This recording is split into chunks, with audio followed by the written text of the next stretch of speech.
প্রধানমন্ত্রী তারেক রহমানের সম্ভাব্য দিল্লি সফর কি এখনই হওয়া উচিত, নাকি দুই দেশের সম্পর্কের বর্তমান উত্তাপ কিছুটা কমার পরে এই সফর হওয়া উচিত? আর 5 আগস্টের একটি সংবাদ সম্মেলন যখন বাংলাদেশ ভারত সম্পর্কের সমীকরণকে আরও জটিল করে তুলেছে, তখন তাড়াহুড়ো করে বৈঠকে বসা কি আদৌ ফলপ্রসূ হবে?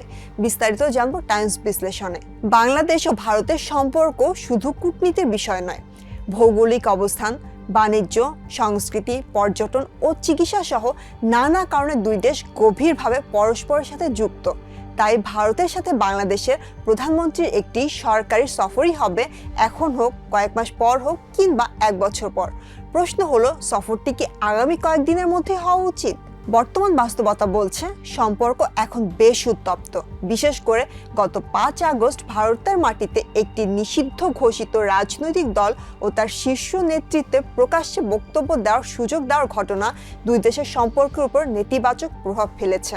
ভারতের কয়েকজন সাবেক কূটনীতিকের ধারাবাহিক বক্তব্য পরিস্থিতি আরও জটিল করেছে। তাদের বক্তব্যের বড় একটি অংশে বাংলাদেশের জুলাই আগস্ট গণঅভ্যুত্থানের সামাজিক ও রাজনৈতিক কারণগুলোকে এড়িয়ে যাওয়া কিংবা খাটো করে দেখার প্রবণতা দেখা গেছে। যদিও কয়েকজন বস্তুনিষ্ঠ কণ্ঠ নির্বাচন কেন্দ্রিক অনিয়ম ও অব্যবস্থাকে এই গণঅভ্যুত্থানের অন্যতম মূল কারণ হিসেবে স্বীকার করেছেন। কিন্তু সামগ্রিক আলোচনার একপেশী দৃষ্টিভঙ্গি বেশি স্পষ্ট। এখানেই মূল প্রশ্ন, বাংলাদেশের মানুষের দীর্ঘদিনের ক্ষোভ ও 2024 সালের জুলাইয়ের আগের রাজনৈতিক বাস্তবতাকে পাশ কাটিয়ে দেওয়ার মন্তব্য কি দুই দেশের সম্পর্কে আবার উষ্ণতা ফিরিয়ে আনতে পারে? উত্তরটা সম্ভবত না। কারণ প্রতিবেশীর সাথে দীর্ঘমেয়াদী সম্পর্ক টিকিয়ে রাখতে শুধু সুন্দর কথা যথেষ্ট নয়, প্রয়োজন বাস্তব পদক্ষেপ, পারস্পরিক শ্রদ্ধা এবং কিছু ক্ষেত্রে ছাড় দেওয়ার মানসিকতা। 5 আগস্টের সংবাদ সম্মেলনটি হতে দেওয়ার আগে এর সম্ভাব্য নেতিবাচক পরিণতি নিয়ে ভাবা উচিত ছিল। তবে আধুনিক ভূ রাজনীতিতে হুট করে সিদ্ধান্ত নেওয়ার চেয়ে ভেবে চিন্তে ও শান্ত থেকে এগোনোটাই বেশি গুরুত্বপূর্ণ।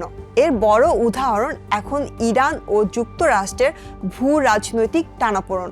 একটি দ্বিপাক্ষিক দ্বন্দ্ব কিভাবে পুরো বিশ্বের অর্থনীতির স্থিতিশীলতাকে ঝুঁকির দিকে ফেলতে পারে সেটি সেখানে দেখা যাচ্ছে।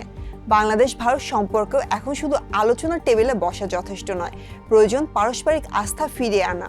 ভারতের এক প্রবীণ কূটনৈতিক সম্প্রতি বলেছেন, ভারতে থাকা বাংলাদেশের সাবেক প্রধানমন্ত্রী পালিয়ে যাননি, বরং তার নিরাপত্তার স্বার্থে তাকে সেখানে পাঠানো হয়েছিল। যদি সেটি ভারতের অবস্থান হয়, তাহলে একই সংবাদ সম্মেলনে ক্ষমতাচ্যুত দলের অন্য নেতাদের উপস্থিতির বিষয়টিও স্বাভাবিকভাবেই প্রশ্ন তৈরি করে, কারণ তাদের তো একইভাবে নিরাপত্তা দিয়ে ভারতে নিয়ে যাওয়া হয়নি। তবে রাজনীতির বাইরে তাকালেও সম্পর্ক স্বাভাবিক করা দুই দেশের জন্য জরুরি। বাণিজ্য, সাধারণ মানুষের যাতায়াত, পর্যটন এবং চিকিৎসা সব ক্ষেত্রেই সম্পর্কের উন্নতি প্রয়োজন।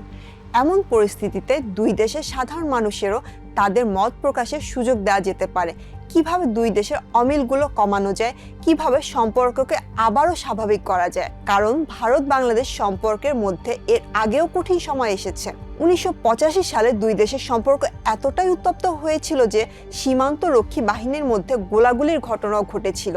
কিন্তু সেই সময় সম্পর্ক শেষ হয়ে যায়নি, বরং কঠিন সময় পেরিয়ে সম্পর্ক আরও শক্তিশালী হতে পারে যদি দুই পক্ষ আলোচনায় বসতে চান এবং দৃশ্যমান ইতিবাচক পদক্ষেপ নেন। তাই প্রধানমন্ত্রী তারেক রহমানের ভারত সফর অবশ্যই গুরুত্বপূর্ণ, কিন্তু সেই সফর যেন শুধু আনুষ্ঠানিক বৈঠক না হয়, বরং দুই দেশের দূরত্ব কমানোর একটি বাস্তব উদ্যোগ হয়, সেটি এখন সবচেয়ে জরুরি।